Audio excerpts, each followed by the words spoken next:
Hi, Maria, and thank you for gracing the podcast called as the Podcast Stories. I'm so glad to have you today. How do you feel? Hi, Nita. I'm great. I'm very happy to be here. Thank you very much for inviting me to this podcast. Great. Before we actually get into our actual talk, Maria, why don't you give us a small introduction about yourself? Well, I am from Colombia. I live in Colombia, Mhm. Latin America. Um, I've I studied international relations, and right now I'm just stepping out of it at least for a while. I love music. I love animals. I love singing. Mhm. And I love yoga. I do yoga as well. I teach breathing, breathing technique. I love meditating. And I'm going through this path of like self-awareness, Mhm. self-growth, and now all this about mindset, which Yes. is where we met in this Thinking Results program, which has been like very, very inspiring and very revealing. Right. Great. So you seem to be doing a lot of things and a lot of beautiful things. So let us start by asking you about music. What is it that you actually like about music, and when did you find out that you are extremely passionate about music? Well, music is something that's not been in the family for a long time, not that I know of, at least. Mm-hmm.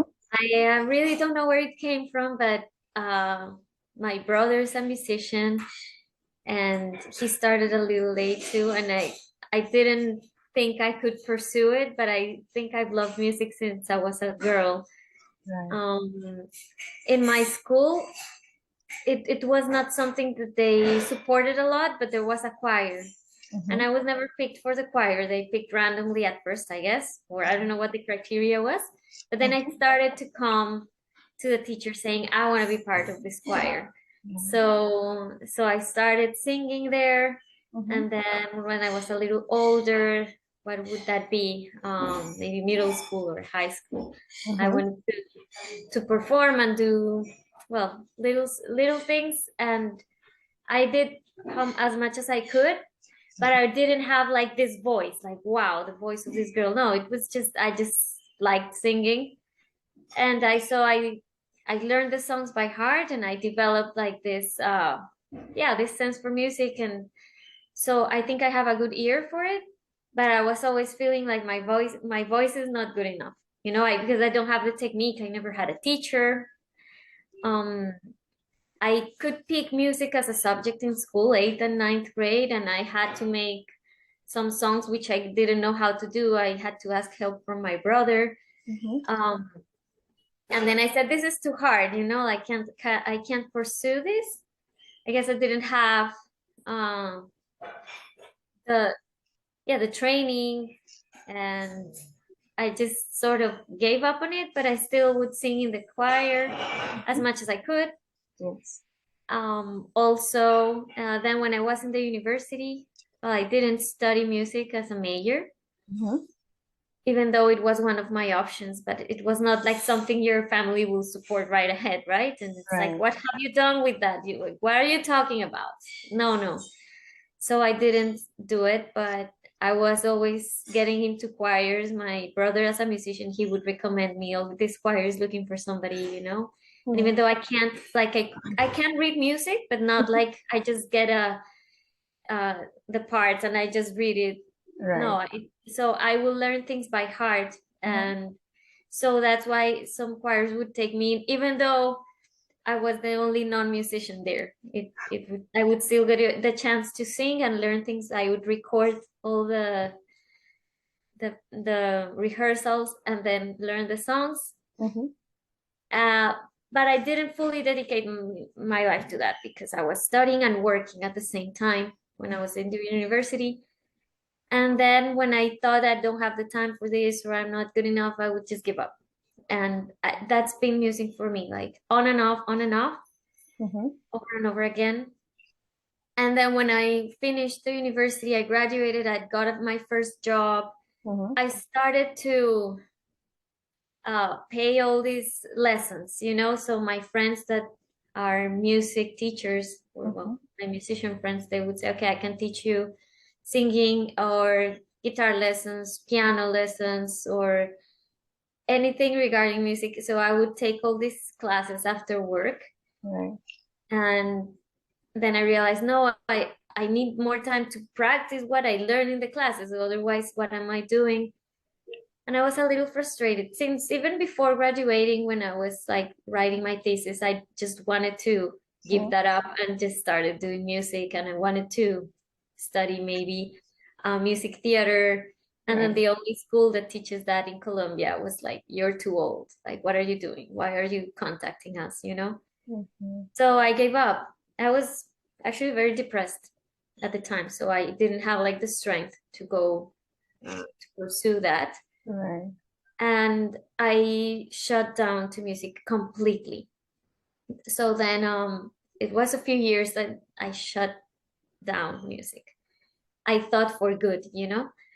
But then I met this the Art of Living Foundation, where Mm-hmm.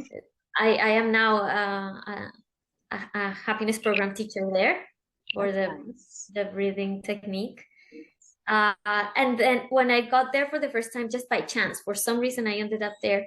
And somebody said, yeah, I'm a musician. And he's now my teacher. And he said, yeah, we do breathing meditation. I went through the program. It really helped me to feel better Right. and gave me the strength and brought me back to who I really am so that I could connect to myself. And this, I'm bringing this up. It's important because then I saw they were also singing um, mantras, Right.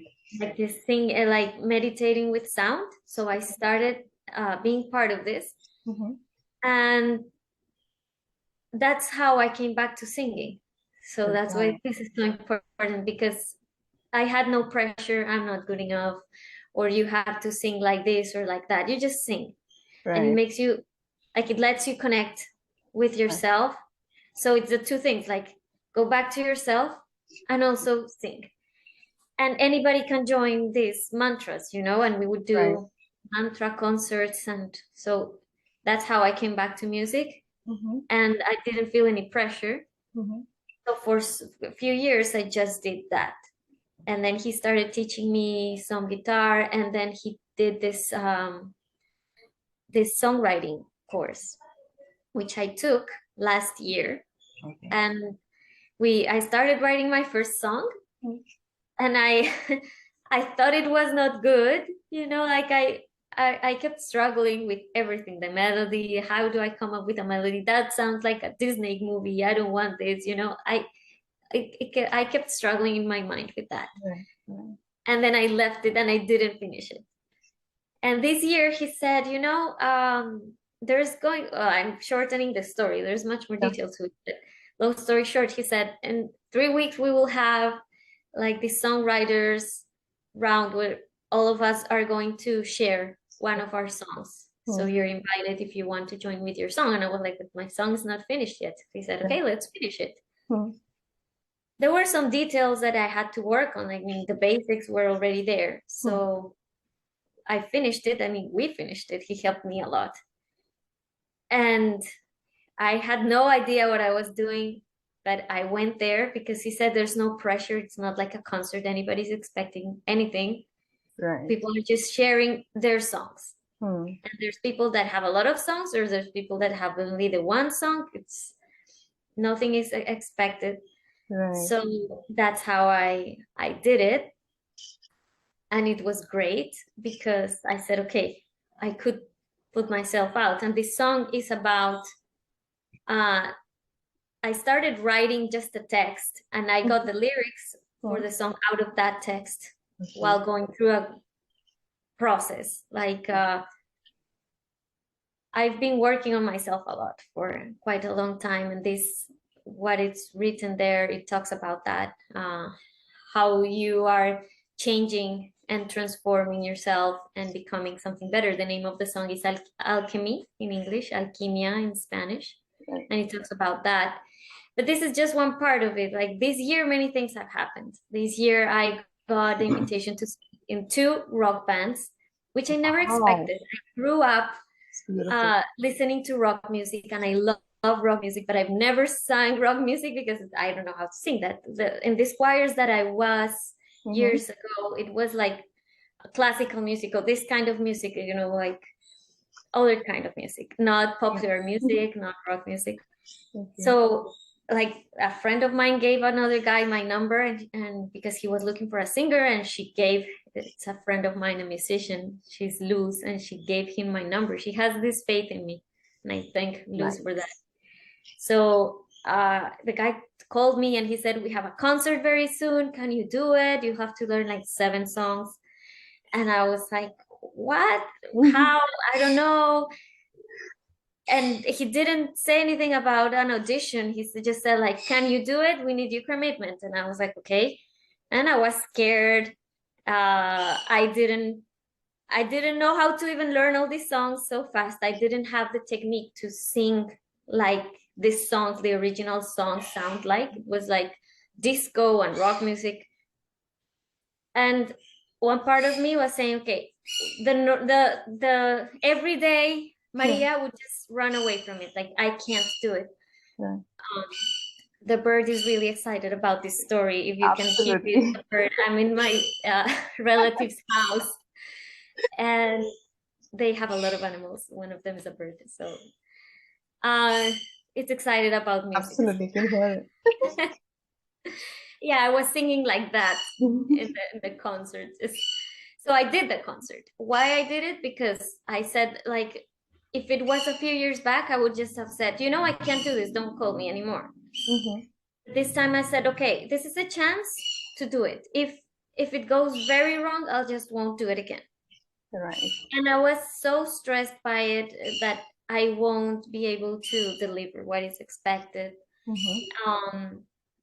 I would go to the band practices prior to the concert, and the voice wouldn't come out as I wanted. I had a lot of classes with my singing coach, Right.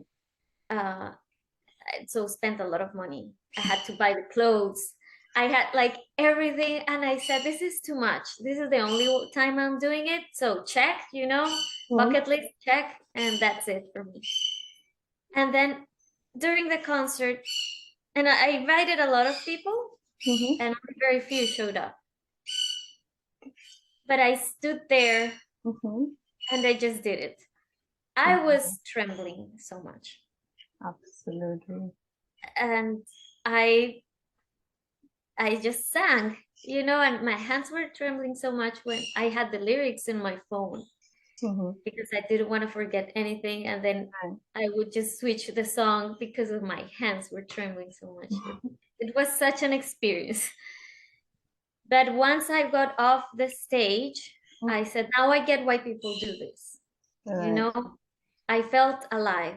I didn't get into detail, but I was so depressed when I gave up music and everything that I didn't feel alive. And I stopped even listening to music because music made me feel alive, but sometimes I would feel just sad or very depressed. So this time it felt alive, like a lot of adrenaline, and like the public in that concert was so happy, people were happy. It was like a club. Right.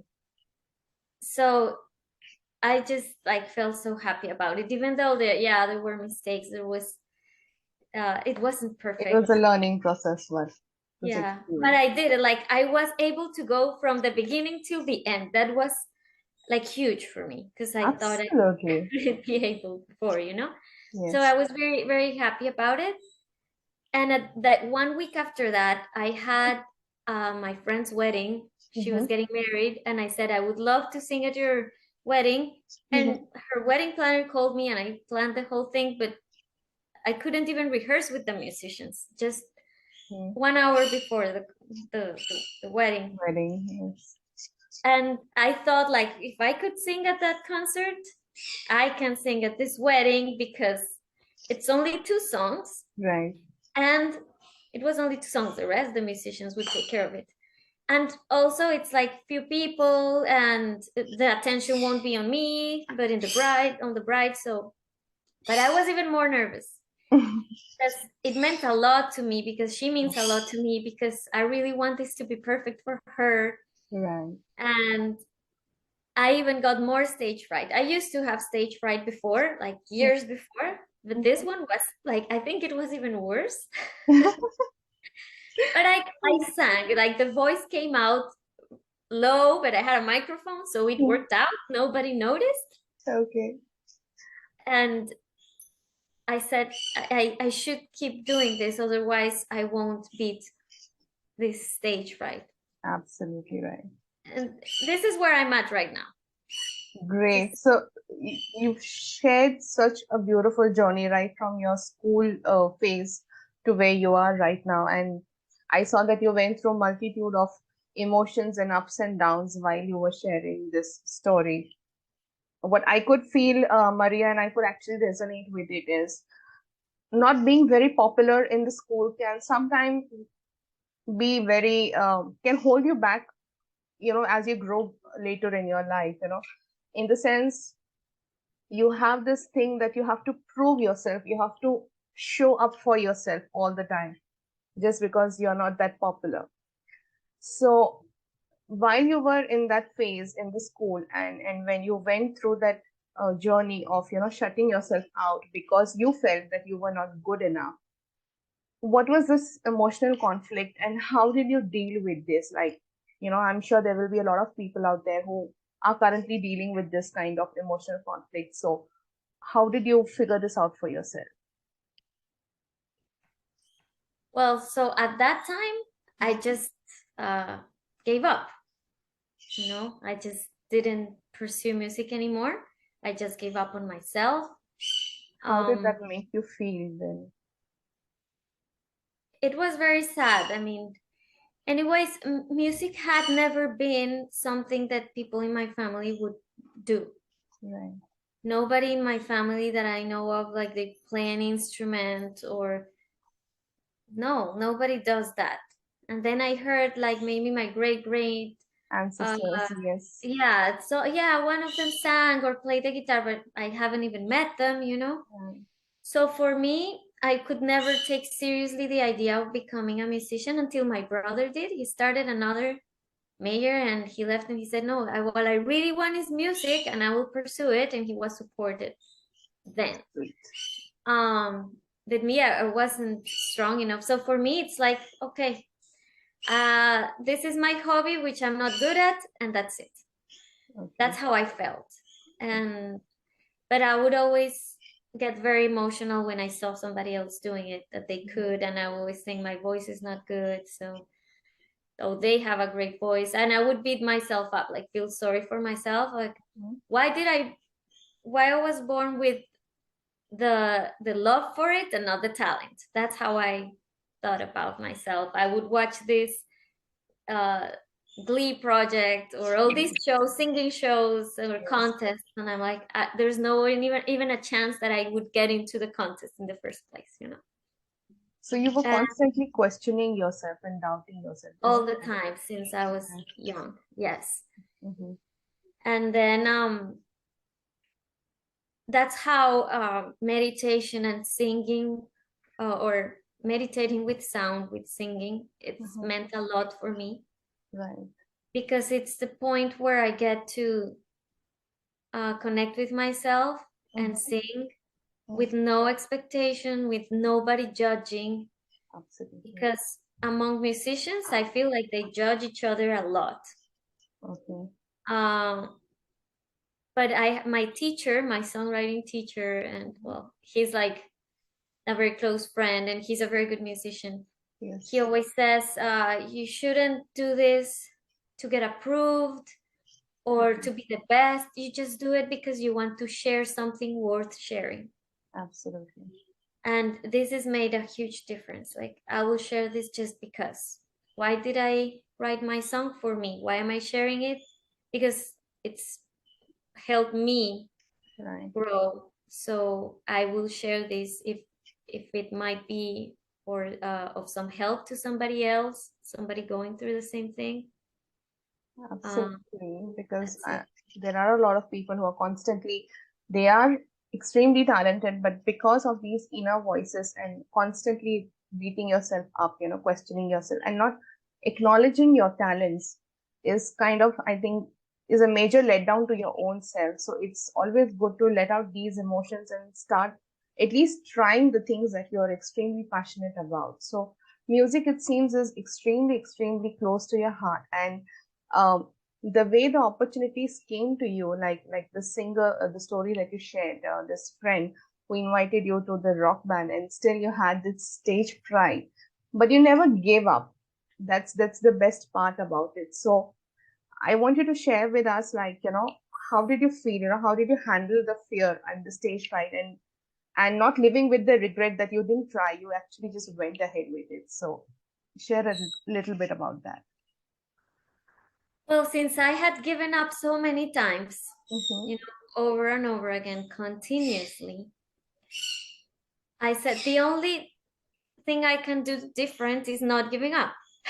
you know, Absolutely. like at some point it was before, like I'm so tired of trying, I'll give up. And now it's like I'm so tired of giving up, I will try it out at least So once more. beautiful. Yes. It's the other way around. It's like I've given up so many times, and still life is bringing this opportunity to me. This year, this changed so much. This year, I've gotten these opportunities, and the difference is I have not turned them down.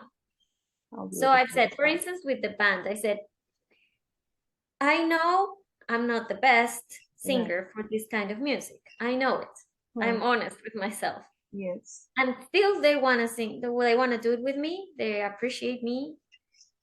Uh, I've told them you should get another singer to some, at least for some of these songs, or we can sing together.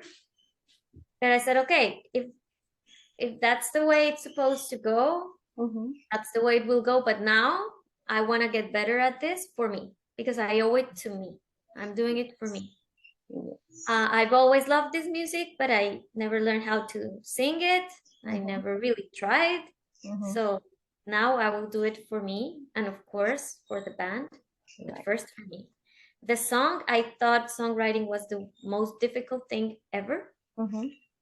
And my teacher's so good that he's helped me realize I can do it. And if I can do it, believe me, everybody can do it. And I'm saying, okay, I will do this for me because there's something in that I can share through music. So True. I will do it for me. And if I don't like the song, I don't release it. Anyways, it takes time, it takes money. But Yes. the first that I did, I'm already producing it, already recorded. Oh, wow. So it's because what if nobody likes it? Okay, nobody likes it.